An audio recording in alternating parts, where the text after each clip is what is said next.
ವೀಕ್ಷಕರೇ, ಬದಲಿಗೆ ಕಾರ್ಯಕ್ರಮಕ್ಕೆ ಸ್ವಾಗತ ಸುಸ್ವಾಗತ.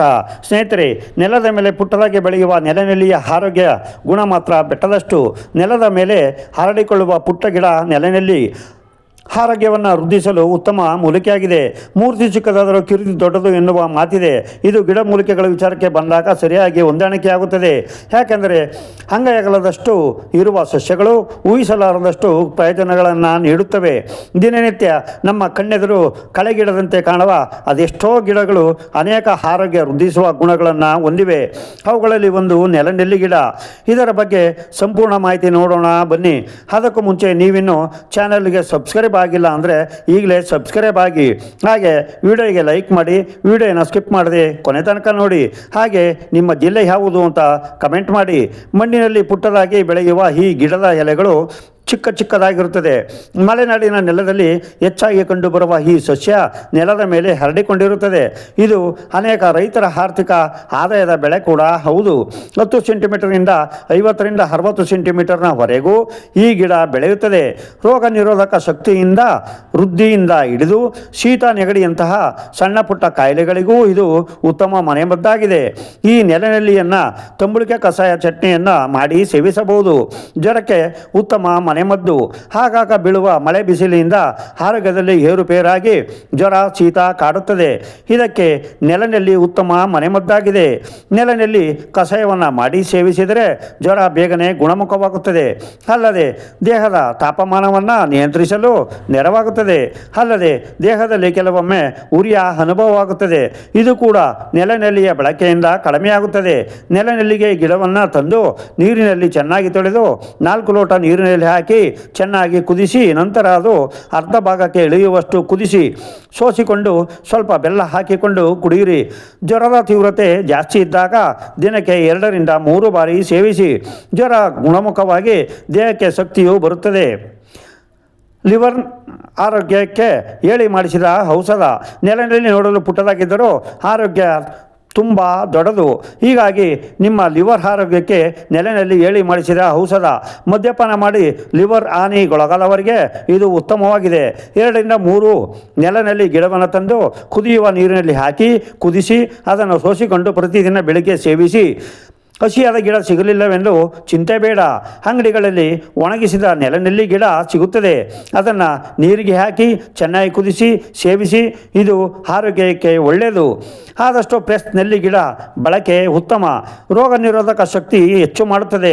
ಬದಲಾಗುತ್ತಿರುವ ಹವಾಮಾನ, ಕೊರೋನಾ ಆತಂಕ, ಮಳೆಗಾಲದಲ್ಲಿ ಹರಡುವ ಕಾಯಿಲೆಗಳು ಆರೋಗ್ಯವನ್ನು ಹದಗೆಡಿಸುತ್ತವೆ. ಇದಕ್ಕೆಲ್ಲ ಕಾರಣ ರೋಗ ನಿರೋಧಕ ಶಕ್ತಿಯ ಕೊರತೆ. ಇದಕ್ಕೆ ನೆಲನೆಲ್ಲಿ ರಾಮಬಾಣದಂತೆ ಕೆಲಸ ಮಾಡುತ್ತದೆ. ನೆಲನೆಲ್ಲಿಯ ತಂಬುಳಿ ಅಥವಾ ಚಟ್ನಿಯನ್ನು ಮಾಡಿ ಊಟದ ಜೊತೆಗೆ ತಿನ್ನುವ ಅಭ್ಯಾಸವಿಟ್ಟುಕೊಂಡರೆ ದೇಹಕ್ಕೆ ರೋಗವನ್ನು ತಡೆಗಟ್ಟಬಹುದಾದಷ್ಟು ಪ್ರತಿರೋಧ ಶಕ್ತಿಯನ್ನು ಪಡೆದುಕೊಳ್ಳಬಹುದು. ಆದ್ದರಿಂದ ನಿಮ್ಮ ಮನೆಯ ಹಿತ್ತಲಿನಲ್ಲಿ ಎಲ್ಲಾದರೂ ನೆಲೆಯಲ್ಲಿ ಗಿಡ ಕಂಡುಬಂದರೆ ಅವಶ್ಯವಾಗಿ ಬಳಸಿ. ಆಪತ್ಕಾಲದಲ್ಲಿ ಉಪಯೋಗಕ್ಕೆ ಬರುವುದು.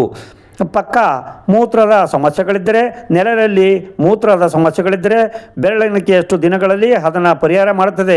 ನೆಲದಲ್ಲಿ ಗಿಡದ ಎಲೆಗಳನ್ನು ತಂದು ಅದರ ರಸವನ್ನು ತೆಗೆದು ಕುಡಿಯುತ್ತಾ ಬಂದರೆ ಮೂತ್ರಕೋಶದ ಸಮಸ್ಯೆಗಳು ಪರಿಹಾರವಾಗುತ್ತದೆ. ಉರಿ ಮೂತ್ರ, ಮೂತ್ರಕೋಶದ ಕಲ್ಲು, ಯೋನಿಯಲ್ಲಿ ನೋವಿನಂತಹ ಸಮಸ್ಯೆಗಳನ್ನು ಪರಿಹಾರ ಮಾಡುತ್ತದೆ. ನೆಲದಲ್ಲಿ ಸೊಪ್ಪಿನ ಬಳಕೆ ಆದಷ್ಟು ಹಸಿದ ಹೊಟ್ಟೆಯಲ್ಲಿರಲಿ, ಆಗ ಮದ್ದು ದೇಹಕ್ಕೆ ತಾಗುತ್ತದೆ. ಬೆಳಗ್ಗೆ ಖಾಲಿ ಹೊಟ್ಟೆಯಲ್ಲಿ ನೆಲನೆಲ್ಲಿ ಸೊಪ್ಪಿನ ರಸವನ್ನು ತೆಗೆದು ಸೇವಿಸಿ. ಇದು ಹೊಟ್ಟೆಯ ಸಮಸ್ಯೆಗಳನ್ನು ಕೂಡ ಸರಿ ಮಾಡುತ್ತದೆ. ಹೊಟ್ಟೆ ನೋವು, ಅಜೀರ್ಣದಂತಹ ಅನಾರೋಗ್ಯಕ್ಕೆ ಉತ್ತಮ ಮನೆಮದ್ದಾಗಿದೆ. ಮಧುಮೇಹ ನಿಯಂತ್ರಣ. ಇತ್ತೀಚಿನ ದಿನಗಳಲ್ಲಿ ಮಧುಮೇಹ ಸಾಮಾನ್ಯವಾಗಿ ಕಾಯಿಲೆಯಂತ ಆಗಿದೆ. ಆದರೆ ಅದರ ತೀವ್ರತೆ ಮಾತ್ರ ಕಡಿಮೆ ಇಲ್ಲ. ಆಗಾಗ ಸುಸ್ತು, ತಲೆ ಸುತ್ತುವಿಕೆ ಮಧುಮೇಹಗಳಲ್ಲಿ ಹೆಚ್ಚು ತೊಂದರೆ ನೀಡುತ್ತದೆ. ನೆಲೆಯಲ್ಲಿ ರಕ್ತದಲ್ಲಿನ ಇನ್ಸುಲಿನ್ ಮಟ್ಟವನ್ನು ಸಮತೋಲನದಲ್ಲಿರಿಸಿ ಮಧುಮೇಹವನ್ನು ನಿಯಂತ್ರಿಸಲು ಸಹಾಯಕವಾಗಿದೆ. ಈ ಕುರಿತು ಹಲವು ಅಧ್ಯಯನಗಳು ಕೂಡ ಸಾಬೀತು ಮಾಡಿವೆ. ಹೀಗಾಗಿ ಮಧುಮೇಹಿಗಳು ನೆಲನೆಲ್ಲಿಯನ್ನು ಬಳಸುವುದು ಉತ್ತಮವಾಗಿದೆ. ನೆಲನೆಲ್ಲಿ ಕಷಾಯವನ್ನು ಮಾಡಿ ಸೇವಿಸಿದರೆ ರುಚಿಯಾಗಿ ಇರುತ್ತದೆ. ಜೊತೆಗೆ ಆರೋಗ್ಯಕ್ಕೂ ಒಳ್ಳೆಯದು.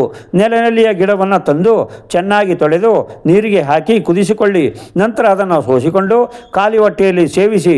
ಯಾವುದೇ ಮೂಲಿಕೆಗಳ ಔಷಧವನ್ನು ಖಾಲಿ ಹೊಟ್ಟೆಯಲ್ಲಿ ಸೇವಿಸಿದರೆ ಮಾತ್ರ ಹೆಚ್ಚು ಪರಿಣಾಮಕಾರಿಯಾಗಿರುತ್ತದೆ. ಆದ್ದರಿಂದ ನೆಲೆಯಲ್ಲಿ ನಿಮ್ಮ ಆರೋಗ್ಯ ಸ್ನೇಹಿತ ಎನ್ನುವುದರಲ್ಲಿ ತಪ್ಪಿಲ್ಲ. ಸ್ನೇಹಿತರೆ, ಈ ಗಿಡ ಎಷ್ಟೊಂದು ಪವರ್ಫುಲ್ ಅಂತ ನಾವು ಎಷ್ಟು ರೀತಿಯಲ್ಲಿ ಕಾಯಿಲೆಗಳನ್ನು ಗುಣಪಡಿಸಿಕೊಳ್ಳಲು ಲಕ್ಷಾಂತರ ರೂಪಾಯಿಗಳನ್ನು ಖರ್ಚು ಮಾಡುತ್ತೇವೆ. ಆದರೆ ನಮ್ಮ ಸುತ್ತಲೂ ಇರುವಂತಹ ಇಂಥ ಗಿಡಗಳು ನಮಗೆ ದೇವರು ಕೊಟ್ಟಂತಹ ವರ. ಆದರೆ ಅದನ್ನು ಮಾತ್ರ ನಾವು ಗಮನಿಸುವುದಿಲ್ಲ. ಈ ನೆಲನೆಲ್ಲಿ ಗಿಡವನ್ನು ಮೂಳೆ ಮುರಿದ ಕಡೆ ಯಾವ ರೀತಿ ಕಟ್ಟಬೇಕು ಅಂತ ನೋಡೋಣ. ಕೆಲವು ನೆಲೆನೆಲ್ಲಿ ಗಿಡಗಳನ್ನು ಕಲ್ಲುಪ್ಪಿನ ಜೊತೆ ಬೆರೆಸಿ ಹರಿದು ಈ ಮಿಶ್ರಣವನ್ನು ಮೂಳೆ ಮುರಿದ ಕಡೆ ಇಟ್ಟು ಅದರ ಮೇಲೆ ಒಂದು ಬಟ್ಟೆ ಕಟ್ಟಿದರೆ ನಿಧಾನವಾಗಿ ಮುರಿದ ಮೂಳೆಗಳು ಕೂಡಿಕೊಳ್ಳುತ್ತವೆ. ಈ ಮಿಶ್ರಣವನ್ನು ದೇಹದ ಮೇಲೆ ಆಗಿರುವಂತಹ ಗಾಯಗಳು ಅಥವಾ ಅಲರ್ಜಿ ಇರುವ ಕಡೆ ಬಳಸಿದರೆ ಅತಿ ಬೇಗನೆ ಮತ್ತೆ ಕೂಡ ಇರದಂತೆ ಅಲರ್ಜಿ ಅಥವಾ ಗಾಯಗಳು ಮಾಯವಾಗುತ್ತೆ. ಸ್ನೇಹಿತರೆ, ಹಲ್ಲುಜ್ಜಿ 10 ನಿಮಿಷದಲ್ಲಿ ಕೆಲವರಿಗೆ ಬಾಯಿ ದುರ್ನಾಶ ಬರುತ್ತದೆ. ಅದಕ್ಕಾಗಿ ಅವರು ಆಗಾಗ ಬಾಯಿ ಮುಕ್ಕಳಿಸೋದು, ದಿನದಲ್ಲಿ 2-3 ಸಲ ಹಲ್ಲುಜ್ಜೋದು, ಮೌತ್ ಪ್ರೆಸಸ್ ಬಳಸೋದು, ಚೂಯಿಂಗ್ ತಿನ್ನುವುದು ಈ ಎಲ್ಲ ಮಾಡ್ತಾ ಇರ್ತಾರೆ. ನೆಲನೆಲ್ಲಿ ಗಿಡವನ್ನು ಚೆನ್ನಾಗಿ ಕುಟ್ಟಿ ಆ ಮಿಶ್ರಣ ಒಂದು ಲೋಟ ನೀರಿನಲ್ಲಿ ಹಾಕಿ ರಾತ್ರಿಯೆಲ್ಲ ಹಾಗೆ ಬಿಟ್ಟು ಬೆಳಗ್ಗೆ ಹಲ್ಲುಜ್ಜಿದ ಮೇಲೆ ಅದನ್ನು ನೀರಿನಿಂದ ಬಾಯಿ 3 ಸಲ ಮುಕ್ಕಳಿಸಿ ಇಡೀ ದಿನ ಬಾಯಿ ದುರ್ನಾತ ಬರುವುದಿಲ್ಲ. ಇನ್ನು ಶೀತ ನೆಗಡಿ ಕೆಮ್ಮು ಸಮಸ್ಯೆ ಇರುವವರು ಈ ನೆಲನೆಲ್ಲಿ ಕಷಾಯ ಕುಡಿದರೆ ಅತಿ ಬೇಗನೆ ಶೀತ ನೆಗಡಿ ಕೆಮ್ಮು ಹೊರಟು ಹೋಗುತ್ತದೆ. ಸ್ನೇಹಿತರೆ, ಈ ಗಿಡದ ರಸ 1 ಚಮಚ ಅಥವಾ 1 ಗಿಡದ ಪುಡಿಯನ್ನು 3 ದಿನಗಳ ಕಾಲ 1 ಚಮಚ ತಿಂದರೆ ಕಾಯಿಲೆ ಹೊರಟು ಹೋಗುತ್ತದೆ. ಹಾಗೆ ಹಸಿವಾಗದೇ ಇರುವುದು ಅಥವಾ ತಿಂದಿರುವುದು ಜೀರ್ಣವಾಗದೇ ಇದ್ದರೆ ಈ ನೆಲನೆಲ್ಲಿ ರಸವನ್ನು ಊಟ ತಿನ್ನುವುದಕ್ಕೂ ಮೊದಲು 1 ಚಮಚದಂತೆ ಕೆಲ ದಿನಗಳ ಕಾಲ ಕುಡಿಯುತ್ತಿದ್ದರೆ ಈ ಸಮಸ್ಯೆ ಸಂಪೂರ್ಣವಾಗಿ ಹೊರಟು ಹೋಗುತ್ತದೆ. ನಮ್ಮ ಮನೆಯಲ್ಲಿ ಯಾವ ವಯಸ್ಸಿನವರಿಗಾದರೂ ಸರಿ ಬಿಕ್ಕಳಿಕೆ ನಿಲ್ಲದೆ ಬರುತ್ತಿದ್ದರೆ ನೆಲದ ನಲ್ಲಿಯನ್ನು ಎಲೆಗಳ ರಸದಲ್ಲಿ ಸ್ವಲ್ಪ ಸಕ್ಕರೆ ಬೆರೆಸಿ ಕುಡಿದರೆ ಕೂಡಲೇ ಬಿಕ್ಕಳಿಕೆ ನಿಂತು ಹೋಗುತ್ತದೆ. ಇನ್ನು ಮಲಬದ್ಧತೆಗಾದರೆ ಈ ಗಿಡ ಅದ್ಭುತವಾಗಿ ಕೆಲಸ ಮಾಡುತ್ತದೆ. ನೆಲನೆಲ್ಲಿ ಗಿಡದ ಎಲೆಗಳನ್ನು ಅರೆದು ಚಿಕ್ಕ ಚಿಕ್ಕ ಗುಳಿಗೆಗಳಂತೆ ತಯಾರಿಸಿಕೊಂಡು ಪ್ರತಿದಿನ ಮಲಗುವ ಮುಂಚೆ 1 ಗುಳಿಗೆ ತಿನ್ನುತ್ತಿದ್ದರೆ ಮಲಬದ್ಧತೆ ಸಂಪೂರ್ಣವಾಗಿ ಗುಣವಾಗುತ್ತದೆ. ಕೆಲ ಮಹಿಳೆಯರಲ್ಲಿ ಮುಟ್ಟಿನ ಸಮಸ್ಯೆ ಇರುತ್ತದೆ. ಆದರೆ ತುಂಬ ದಿನಗಳು ರಕ್ತಸ್ರಾವ ಆಗುವುದು ಅಥವಾ ತಿಂಗಳಿಗೆ 2 ಸಲ 3 ಸಲ ಮುಟ್ಟಾಗುವುದು ಅಥವಾ 2 ತಿಂಗಳಾದರೂ ಮುಟ್ಟು ಆಗದೇ ಇರುವುದು ಇಂಥ ಸಮಸ್ಯೆಗಳಿದ್ದರೆ ಈಗ ನಾನು ಹೇಳಿದಂಥ ಗುಳಿಗೆಗಳನ್ನು ಅಕ್ಕಿ ತೊಳೆದ ನೀರಿನಲ್ಲಿ ಬೆರೆಸಿ ಕುಡಿದರೆ ಈ ಸಮಸ್ಯೆ ಪೂರ್ತಿಯಾಗಿ ಹೊರಟು ಹೋಗುತ್ತದೆ. 1-2 ಸಲ ಅಕ್ಕಿ ತೊಳೆದು ಆ ನೀರನ್ನು ಚೆಲ್ಲಿ 3ನೇ ಸಲ ಅಕ್ಕಿ ತೊಳೆದು ಆ ನೀರನ್ನು ಮಾತ್ರ ಕುಡಿಯಲು ಬಳಸಬೇಕು. ಗಿಡದ ಕಷಾಯವನ್ನು ಪ್ರತಿದಿನ ಕುಡಿಯುತ್ತಿದ್ದರೆ ಹಾಳಾಗಿರುವ ಲಿವರ್ ಕೂಡ ಸರಿ ಹೋಗುತ್ತದೆ. ಹಾಗೆಯೇ ರಕ್ತದಲ್ಲಿರುವ ಗ್ಲೂಕೋಸ್ ಲೆವೆಲ್ ಕಡಿಮೆಯಾಗಿ ಶುಗರ್ ಹೊರಟು ಹೋಗುತ್ತದೆ. ನೀವು ಈ ಎಲೆಗಳನ್ನು ಬಳಸುವಾಗ ಹಿಂದೆ ಇರುವ ಕಾಯಿ ಸಮೇತ ಬಳಸಬೇಕು. ಹಾಗಾಗಿ ಒಂದೊಂದೇ ಗೆರೆ ಬಿಡಿಸುತ್ತಾ ಕುಳಿತುಕೊಳ್ಳಬೇಡಿ. ಮಧ್ಯದಲ್ಲಿರೋ ಕಡ್ಡಿಯನ್ನು ಬಿಟ್ಟು ಮೇಲಿರುವ ಎಲೆಗಳಾಗಿ ಅಂಟಿಕೊಂಡಿರುವ ಕಡ್ಡಿಯನ್ನು ಪೂರ್ತಿಯಾಗಿ ಬಳಸಿಕೊಳ್ಳಿ. ಇನ್ನು ಪ್ರತಿದಿನ ಈ ಎಲೆಗಳನ್ನು ಹಾಗೆ ಅಗಿದು ತಿನ್ನುತ್ತಿದ್ದರೆ ಮೈಯಲ್ಲಿರುವ ಕೊಬ್ಬು ಕಡಿಮೆಯಾಗಿ ಸಣ್ಣ ಆಗುತ್ತಾರೆ. ಕೆಲವರಿಗೆ ಜ್ವರ ಹೋಗಲ್ಲ, ಆಗಾಗ ಜ್ವರ ಬರ್ತಾ ಇರುತ್ತೆ.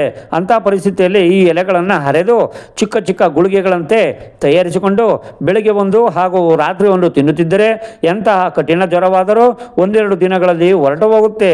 ಈ ಗಿಡದಲ್ಲಿರುವ ಬೇರು, ಕಡ್ಡಿ, ಎಲೆ, ಹೂವು, ಕಾಯಿ ಎಲ್ಲವೂ ಕೂಡ ನಮ್ಮ ದೇಹಕ್ಕೆ ಅಮೃತದಂತೆ ಕೆಲಸ ಮಾಡುತ್ತದೆ.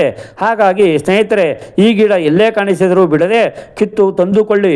ನಮಗೂ ಜಾಸ್ತಿ ಸಿಕ್ಕರೆ ಮನೆಗೆ ತಂದ ನಂತರ ಚೆನ್ನಾಗಿ ತೊಳೆದು ಹರಿದು ಚಿಕ್ಕ ಚಿಕ್ಕ ಗುಳಿಗಳಂತೆ ಮಾಡಿಕೊಂಡು ಚೆನ್ನಾಗಿ ಬಿಸಿಲಿರುವಾಗ 3 ದಿನಗಳ ಕಾಲ ಒಣಗಿಸಿಟ್ಟುಕೊಂಡರೆ 1 ವರ್ಷದವರೆಗೂ ಕೂಡ ಇದನ್ನು ಉಪಯೋಗಿಸಬಹುದು. ಅಥವಾ ಎಲೆಗಳನ್ನು ಹಾಗೆ ಒಣಗಿಸಿ ಪುಡಿ ಮಾಡಿ 1 ವರ್ಷದವರೆಗೂ ನೀವು ಸ್ಟೋರ್ ಮಾಡಿಕೊಳ್ಳಬಹುದು. ನಮ್ಮ ಸುತ್ತಲಿನಲ್ಲಿ ಕಾಣಸಿಗುವ ಪ್ರತಿಯೊಂದು ಸಸ್ಯಗಳು ಹಲವಾರು ಔಷಧಿ ಗಿಡಗಳನ್ನು ಹೊಂದಿದೆ. ಅಂತಹ ಸಸ್ಯಗಳಲ್ಲಿ ಹಳ್ಳಿ ಪ್ರದೇಶದಲ್ಲಿ ಎಲೆನರಲ್ಲಿ ಬೆಳೆಯುವ ಉಮ್ಮತ್ತಿ ಗಿಡವು ಒಂದು. ಇದರ ಎಲೆಗಳು ಹೂಗಳಲ್ಲಿ ಔಷಧಿಯ ಗುಣವು ಹೇರಳವಾಗಿದ್ದು ಮನೆ ಮದ್ದು ತಯಾರಿಸಿ ಆರೋಗ್ಯವನ್ನು ಕಾಪಾಡಿಕೊಳ್ಳಬಹುದು. ಪುರಾತನ ಕಾಲದಲ್ಲಿ ನಮ್ಮ ಹಿರಿಯರು ಈ ಉಮ್ಮತ್ತಿ ಗಿಡ ಅಥವಾ ದತ್ತೂರಿ ಗಿಡವನ್ನು ಔಷಧವಾಗಿ ಬಳಕೆ ಮಾಡಿಕೊಂಡು ಬರುತ್ತಿದ್ದಾರೆ. ಎಲೆನರಲ್ಲಿ ಬೆಳೆಯುವ ಈ ಸಸ್ಯದ ಬಗ್ಗೆ ಹೆಚ್ಚಿನವರಿಗೆ ತಿಳಿದಿಲ್ಲ. ಈ ಗಿಡವು ಔಷಧಿಯ ಗುಣಗಳ ಅಗರವಾಗಿದ್ದರೂ ಇದರ ಕಾಯಿಲೆಗಳು ಚೆಂಡಿನ ಆಕಾರದಲ್ಲಿ ಇದ್ದು ಮುಳ್ಳಿನಿಂದ ಕೂಡಿದ್ದು ಇದು ಬಹಳಷ್ಟು ವಿಷಕಾರಿಯಾಗಿದೆ. ಆದರೆ ಈ ಸಸ್ಯವನ್ನು ಚರ್ಮದಿಂದ ಹಿಡಿದು ತಲೆನೋವಿನ ಸಮಸ್ಯೆಗೆ ಮನೆಮದ್ದಾಗಿ ಬಳಕೆ ಮಾಡಲಾಗುತ್ತದೆ. ಕಪ್ಪು ಒಂಬತ್ತಿ ಗಿಡ ಅಥವಾ ಚಿಗರೆ ಗಿಡದ ಬಗ್ಗೆ ಈ ಆಸಕ್ತಿಕರವಾದ ವಿಷಯದ ಬಗ್ಗೆ ನೀವು ತಿಳಿದುಕೊಂಡರೆ ಖಂಡಿತ ಆಶ್ಚರ್ಯ ಪಡುತ್ತೀರಾ. ಎಷ್ಟೋ ದೊಡ್ಡ ದೊಡ್ಡ ರಹಸ್ಯಗಳು ಈ ಚಿಗರೆ ಗಿಡದಲ್ಲಿ ಇದೆ. ಚಿಗರೆ ಗಿಡ ಅಥವಾ ಕಪ್ಪು ಒಂಬತ್ತಿ ಗಿಡವನ್ನು ಚಿನ್ನಕ್ಕಿಂತಲೂ ಹೆಚ್ಚು ಬೆಲೆ ಬಾಳುತ್ತದೆ ಎಂದು ಹೇಳುತ್ತಾರೆ. ಹಾಗಾಗಿ ಈ ಗಿಡದ ಬಗ್ಗೆ ಕಂಪ್ಲೀಟ್ ಇನ್ಫಾರ್ಮೇಷನ್ ಈ ವಿಡಿಯೋದಲ್ಲಿ ನಾವು ತಿಳಿದುಕೊಳ್ಳೋಣ. ಆದರೆ ಅದಕ್ಕೂ ಮುಂಚೆ ನೀವಿನ್ನೂ ನಮ್ಮ ಚಾನಲ್ಗೆ ಸಬ್ಸ್ಕ್ರೈಬ್ ಮಾಡಿಕೊಂಡಿಲ್ಲ ಅಂದರೆ ಖಂಡಿತ ಸಬ್ಸ್ಕ್ರೈಬ್ ಮಾಡಿಕೊಳ್ಳಿ. ಹಾಗೆ ಈ ವಿಡಿಯೋ ಇಷ್ಟ ಆದರೆ ಮರೆಯದೆ ಒಂದು ಲೈಕ್ ಕೊಡಿ ಸ್ನೇಹಿತರೆ. ಚಿಗರಿ ಗಿಡವನ್ನು ಅತ್ಯುತ್ತಮವಾದ ಮೂಲಿಕೆ ಎಂದು ಆಯುರ್ವೇದದಲ್ಲಿ ಪರಿಗಣಿಸಿದ್ದಾರೆ. ಈ ಗಿಡದಲ್ಲಿ 3 ಜಾತಿಗಳಿವೆ. ಅದರಲ್ಲಿ ಒಂದು ಬಿಳಿ ಹೂಗಳು ಬಿಡುವ ಗಿಡ, ಇನ್ನೊಂದು ಅರಿಶಿನ ಬಣ್ಣದ ಹೂಗಳು ಬಿಡುವ ಗಿಡ, ಇನ್ನು 3ನೇದು ನೀಲಿ ಬಣ್ಣದ ಹೂಗಳನ್ನು ಬಿಡುವ ಗಿಡ. ಅದನ್ನೇ ಕಪ್ಪು ಮತ್ತು ಗಿಡ ಅಥವಾ ಚಿಗರಿ ಗಿಡ ಅಂತ ಕರೀತಾರೆ. ಈ ಗಿಡದ ಕಾಯಿಲೆಗಳು ಸಿಹಿ, ಕಹಿ, ಹುಳಿ, ಸಪ್ಪೆ ಹೀಗೆ ಬಗೆ ಬಗೆಯಾದ ರುಚಿಯಲ್ಲಿರುತ್ತದೆ. ಈ ಗಿಡ ಮತ್ತು ಭರಿಸುತ್ತದೆ, ಹಾಗೆ ಹುಚ್ಚನ್ನು ಕಡಿಮೆ ಮಾಡುತ್ತದೆ, ಮೈಯಲ್ಲಿ ಬಿಸಿ ಹೆಚ್ಚುತ್ತದೆ, ಕುಷ್ಠರೋಗವನ್ನು ಕಡಿಮೆ ಮಾಡುತ್ತದೆ, ಅಲರ್ಜಿ, ಕಜ್ಜಿ, ಊತ ಅಥವಾ ಮೈಯಲ್ಲೆಲ್ಲಾದರೂ ಗೆಡ್ಡೆಗಳಿದ್ದರೆ ಅದನ್ನು ಕೂಡ ಹೋಗಲಾಡಿಸುತ್ತದೆ, ಉಬ್ಬಸ ಇದ್ದರೆ ಕಡಿಮೆ ಮಾಡುತ್ತದೆ. ಸಾಮಾನ್ಯವಾಗಿ ನಮಗೆ ಬಿಳಿ ಹುಮ್ಮತ್ತಿ ಗಿಡ ಹೆಚ್ಚು ಕಾಣಸಿಗುತ್ತದೆ. ಚಿಕ್ಕ ವಯಸ್ಸಿನಲ್ಲಿ ನಾವು ಕೂಡ ಈ ಹೂಗಳು ಅಥವಾ ಕಾಯಿಗಳಿಂದ ಆಟವಾಡಿದ್ದೀವಿ. ಆದರೆ ಈ ಗಿಡದಲ್ಲಿ ಅಷ್ಟೊಂದು ಅದ್ಭುತ ಶಕ್ತಿ ಇದೆ ಎನ್ನುವ ವಿಷಯ ಆಗ ನಮಗೆ ಗೊತ್ತಿರಲಿಲ್ಲ. ಕಪ್ಪು ಉಮ್ಮತ್ತಿ ಅಥವಾ ಚಿಗರಿ ಗಿಡ ಹೆಸರಿಗೆ ಇದನ್ನು ಕಪ್ಪು ಉಮ್ಮತ್ತಿ ಅಂತ ಕರೆದರೂ ಕೂಡ ಇದರ ಎಲೆ, ಹೂ, ಕಡ್ಡಿ ಎಲ್ಲ ಕೂಡ ಸ್ವಲ್ಪ ನೀಲಿ ಬಣ್ಣದಲ್ಲಿರುತ್ತದೆ. ಆದರೆ ಇದು ಎಲ್ಲ ಪ್ರಾಂತ್ಯಗಳಲ್ಲಿ ಕಾಣಿಸಲ್ಲ. ಆದರೆ ಈ ಗಿಡಕ್ಕೆ ಮಾತ್ರ ಎಷ್ಟು ಅದ್ಭುತ ಶಕ್ತಿ ಇದೆ. ಈ ಗಿಡವನ್ನು ಚಿನ್ನಕ್ಕಿಂತಲೂ ಶ್ರೇಷ್ಠವಾದದ್ದು ಎಂದು ಹೇಳಬಹುದು. ಆಯುರ್ವೇದದಲ್ಲಿ ಗಿಡಮೂಲಿಕೆಗಳಿಂದ ಕಡಿಮೆಯಾಗದಂತಹ ಕಾಯಿಲೆಯೇ ಇಲ್ಲ. ಈ ಕಪ್ಪು ಮತ್ತು ಗಿಡದ ಎಲೆಗಳನ್ನು ಮಂಡಿ ನೋವು ಕಡಿಮೆಯಾಗಲು ಬಳಸುತ್ತಾರೆ. ಹಾಗೆ ಬೆವರುಗುಳ್ಳೆಗಳು ಓವರ್ ಹೀಟ್ ಆದಾಗ ಮೈ ಮೇಲೆ ಬರುವ ರಾಸಿನ್ ಆಗಲಿ ಹೋಗಲು ಕೂಡ ಇದನ್ನು ಬಳಸಲಾಗುತ್ತದೆ. ಬಾಣಂತಿಯರಿಗೆ ಎದೆಯಲ್ಲಿ ಹಾಲುಗೆಡ್ಡೆ ಕಟ್ಟಿದಾಗ ಆ ನೋವು ಹೋಗಲು ಈ ಎಲೆಗಳ ಮೇಲೆ ಸ್ವಲ್ಪ ಎಳ್ಳೆಣ್ಣೆ ಹಚ್ಚಿ ಲೈಟಾಗಿ ಬಿಸಿ ಮಾಡಿ ನೋವಿರೋ ಕಡೆ ಇಟ್ಟರೆ ಗೆಡ್ಡೆ ಕಟ್ಟಿರುವ ಹಾಲು ಕರಗಿ ಎದೆ ನೋವು ಹೊರಟು ಹೋಗುತ್ತದೆ. ಅದರ ನಂತರ ಎದೆನ ಚೆನ್ನಾಗಿ ತೊಳೆದುಕೊಂಡು ನಂತರವೇ ಮಗುವಿಗೆ ಹಾಲನ್ನು ಕೊಡಬೇಕಾಗುತ್ತದೆ. ಇನ್ನು ತಲೆನೋವು ಬಂದ ಆಗ ಹಣೆಗೆ ಸ್ವಲ್ಪ ಯಾವುದಾದ್ರೂ ಎಣ್ಣೆ ಹಚ್ಚಿಕೊಂಡು ಹಣೆ ಮೇಲೆ 1-2 ಕಪ್ಪು ಉಮ್ಮತ್ತಿ ಎಲೆಗಳನ್ನು ಇಟ್ಕೊಂಡ್ರೆ ತಲೆನೋವು ಕೂಡಲೇ ಹೊರಟು ಹೋಗುತ್ತದೆ. ಇತ್ತೀಚಿನ ದಿನಗಳಲ್ಲಿ ಒಬಿಸಿಟಿ ಅಂದರೆ ಅತಿ ಹೆಚ್ಚು ತೂಕ ಬಳಸಿಕೊಂಡು ಕಷ್ಟಪಡುವವರನ್ನು ನಾವು ಪ್ರತಿದಿನ ನೋಡ್ತಾನೇ ಇದ್ದೀವಿ.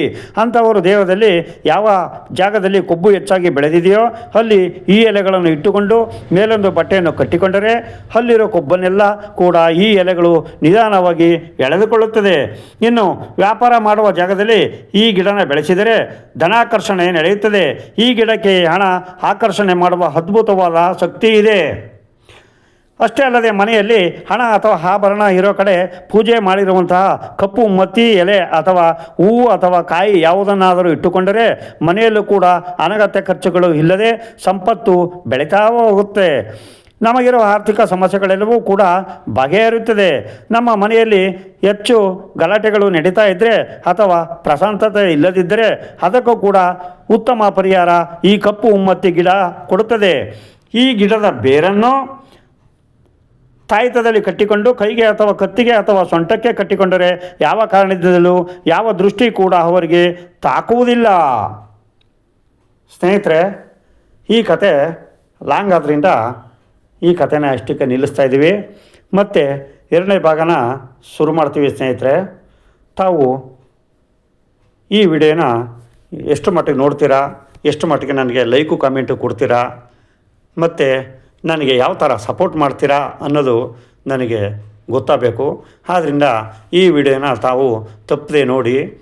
ಮತ್ತು ಇಲ್ಲಿರೋ ಈ ಗಿಡಗಳು ಕಾಯಿಲೆಗಳಿಗೆ ಏಳು ಮಾಡಿಸೋಂಥ ಒಂದು ಸೊಪ್ಪಿನ ಗಿಡಗಳು.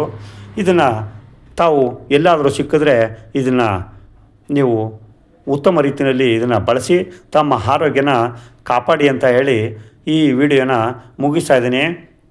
ಮತ್ತು ಸ್ನೇಹಿತರೆ, ಮುಂದಿನ ವಿಡಿಯೋನ ಶುರು ಮಾಡ್ತೀನಿ. ಮತ್ತು ಅಲ್ಲಿವರೆಗೆ ಈ ವಿಡಿಯೋನ ತಾವೆಲ್ಲ ನೋಡ್ತಾ ಇರಿ. ಇದನ್ನು ಈ ಗಿಡನ ಚೆನ್ನಾಗಿ ಉಪಯೋಗಿಸ್ಕೊಳ್ಳಿ ಅಂತೇಳಿ ಮತ್ತೊಮ್ಮೆ ಕೇಳ್ಕೊತಾ ಇದ್ದೀನಿ. ಮತ್ತೆ ಸಿಗ್ತೀನಿ ಸ್ನೇಹಿತರೆ ಮುಂದಿನ ವಿಡಿಯೋದಲ್ಲಿ. ಅಲ್ಲಿವರೆಗೆ ನಮಸ್ಕಾರ ಸ್ನೇಹಿತರೆ.